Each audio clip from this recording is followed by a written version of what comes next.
What's going on, Tamers? It's me, Guy on vacation. Yes, it is finally Golden Week over here in Japan. It's that magical time of year when I get a full week off from work, which means I can kick back, relax, and make some more videos. The grind never stops. We're finally back with this week's Japanese meta report. We didn't have a report last week because I was basically on death's door with whatever stomach virus that I had at the time. I thought I was okay, but I wasn't. Had to go to the doctor with 2 doctors.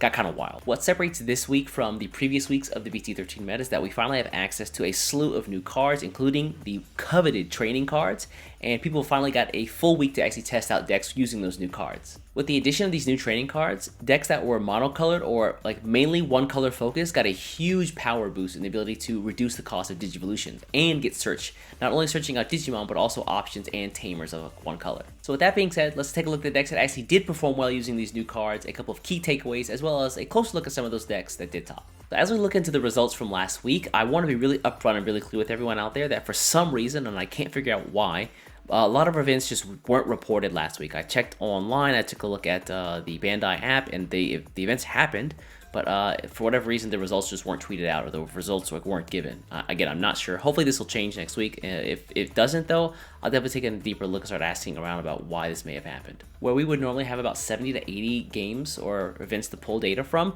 this week we only have about 40, 45 or so. So just keep in mind we're at about 60% of what you would normally see as far as event results are concerned. However, still, Shine Greymon there, still top dog in the meta, still taking the first place for this week as well.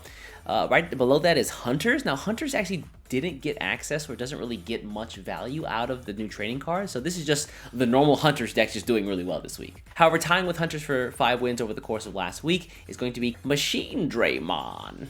This win is not only due in part to the new training card, which I think is called Defense Training for Machinedramon and Chaosdramon, but also they got access to the new level 4 costs to evolve Black-Purple Raremon, which allows you to discard a card and then draw 2 more cards. So again, more cycle that this deck needs, you being able to get Cyborgs into the trash, but also being able to draw from your deck to get those Cyborg cards as fast as possible. If you're interested in Machinedramon and Chaosdramon, definitely stay tuned because we're going to take a closer look at one of the decks later, and some of the new deck building strategies around the Raremon are pretty cool.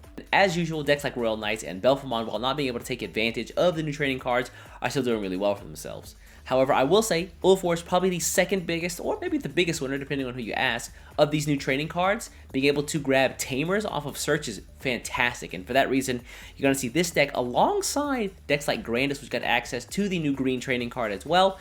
Grandis, a deck that typically didn't have a ton of search in the past, and so sometimes it felt a little dice rolly as far as getting your Grandis combo off as fast as possible. Now it feels a bit more consistent with the addition of the new training cards, but they also got access to a new Kuwagamon. This Kuwagamon also provides a really key effect in being able to stall for a little bit longer so that you can find the pieces you need to win with the deck. And although, in my opinion, the new in training cards don't do too much for hybrid cards because you can't use the training cards to reduce Digivolution costs from Tamers to Digimon, only Digimon to Digimon. Red Hybrid still does see a little bit of use from this. Red Hybrid deck, already strong as it is, but being able to use the new training cards on top of Flamons means that your level 3s, level 4s off of actual Digimon instead of just Tamers is going to be way more effective. And then looking down further, of course, War Greymon, still a very strong deck in this meta from BT12. Pretty much unchanged, actually. So you folks see in your hands on the BT12 War Greymon cards, hold on to those bad boys because they're going to be really useful in BT13. Things like Jesmon, Gamamon, these 2 decks didn't use any of the new training cards, but Mirage Galgamon does, and because Mirage Galgamon actually finds a bunch of resource and value off of like getting a certain tamer, this is really good for them, and just more tamer search for them is always going to be good. Also, Dex Dorugoramon is here. I'm not sure why, but there it is. Yeah, I don't really know what else to say about that one. But I do have a lot to say about the Garurumon X, or Melga, I think it's called in English. I'm not sure why you guys call it Melga, but yeah, there it is. Garurumon X also saw a lot of use out of the new blue training cards. And then once we fall below this line, I think things start to get a little bit wacky. So Dorbikmon was there, Duftmon or Leopardmon in English, I think that's what he's called. Some Yellow Hybrid, some Venusmon with a little bit of Kentaurosmon in the mix, as well as Crossheart did pretty well last week. One final thing I want to point out between the differences of the West and Asia right now is that we still don't have access to the Mulligan rule, where I think that the West got the Mulligan rule from April 1st. We're not going to get it over here until May 1st in Asia and Japan, which, as of making this video, is 1 day away. And so next week we can expect to see some event results with the actual Mulligan rule in place. Keep in mind there have been some unofficial events that have actually used the Mulligan rule or already enacted it over here in Japan, and I think the one big consensus that everyone has is that Machinedramon and Chaosdramon are going to see some improved results. So the first deck we're going to take a closer look at is going to be Garurumon X Antibody and its updated version using the new training cards. First of all, shoutouts to the completely blinged out full para version of this deck. The bottom half of the deck doesn't look too crazy. Maybe you can swap out some of these Gabumons here, the ones that just draw a card. I think this is like some of the older Gabumon. Maybe there's some better choices there. Where things are going to differ here is actually going to be on the top end, where you'll notice that there actually aren't that many Metal Garurumon anymore. They actually just have 2 copies of Metal Garurumon X Antibody. And surprisingly, this isn't the Blitz version of Omnimon. This is actually the one from BT10 that is a bit more controlling. So that's kind of a surprise pick for me. But you'll notice that they've cut most of the level 6s in this deck just for more copies of the training card as well as 2 copies of the Blue Memory Boost. And with Digimon's DP being a little bit higher than normal, I think that the addition of the 2 blue plugins here is a great choice just because you don't have to worry about whether you have the Garurumon X Antibody or not. You can just give your Digimon jamming, so not a bad choice. I don't know about you folks, but I'm actually a big fan of really simple deck builds, and this is like picture perfect for me for a Garurumon X Antibody deck with the new cards. So next up, and like I promised before, we're going to take a look at this new Chaosdramon and Machinedramon build.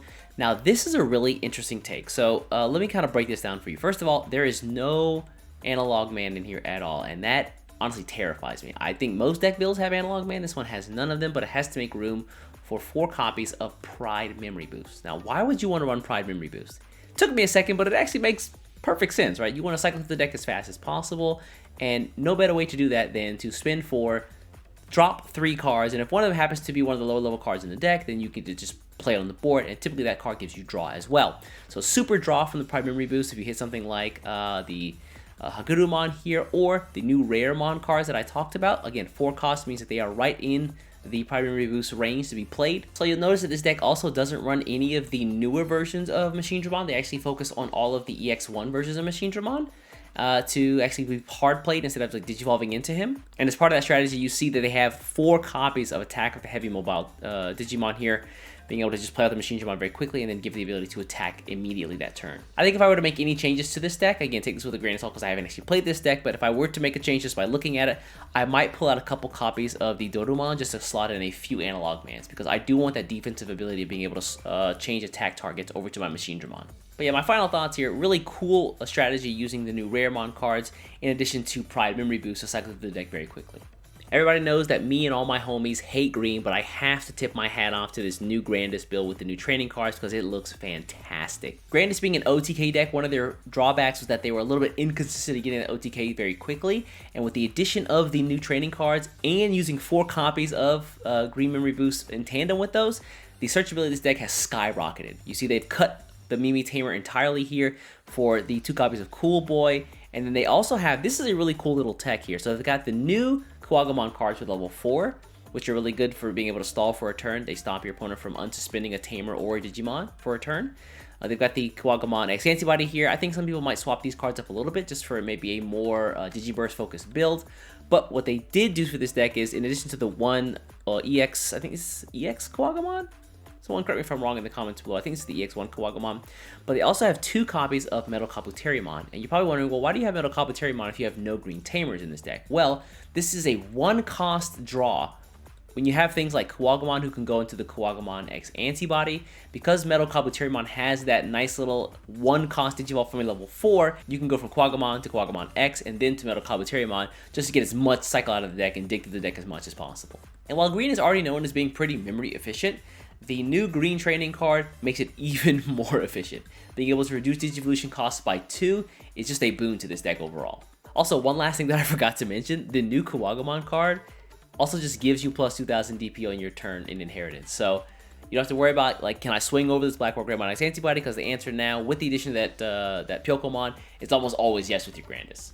Also, one last thing before I go, I did want to give you guys the results from week 8, the week that I did miss because I was sick, and here those are. Again, nothing too out of the ordinary here. This is the week just before the new training cards were released, so Shine Greymon, Royal Knights, things like Hunters, as well as War Greymon are all doing pretty well for themselves as normal. Belpomon up there as well, Jessamon, there was actually a Jessamon deck that did very well in a really large event. I think it was like a 25-man event or something like that, and Jessamon ended up taking first place. Really surprising result there, especially to me, where I didn't think that Jessamon was actually that strong in BT13. Maybe I'll have my mind changed here. And then the rest of the results here, pretty standard, I think. Nothing crazy and out of the ordinary. Chaosdramon, Red Hybrid, Gamamon, Mirage Galgamon, Alphamon, and Rosemon. And then catching a couple wins, couple strays, things like Grandis, Beelzemon. The Dodogodomon, or the Dex Dodogodomon is also won last week. I think it's actually the same guy who played the deck, so maybe there is something to it. Alter S out there, Beelstar players, we cannot keep them down, unfortunately.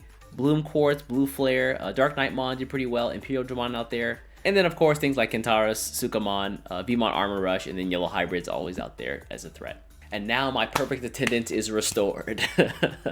Anyways, folks, that's going to be it for this week's Japanese Meta Report. If you have any questions about anything you saw or didn't see in this video, please feel free to put those down in the comments below. I always do my best to answer those as soon as possible. Also, if you want to know more about all of the trading cards as well as the other cards that were released alongside them, like the Raremon that I talked about before, feel free to take a look at my video where I talk about all of these cards before they were actually released. Anyways, folks, as always, thank you again for watching. I'm going to get out of here. Before you get out of here, do me a favor, hit the subscribe button if you already haven't, and I'll catch you in the next one. Take care.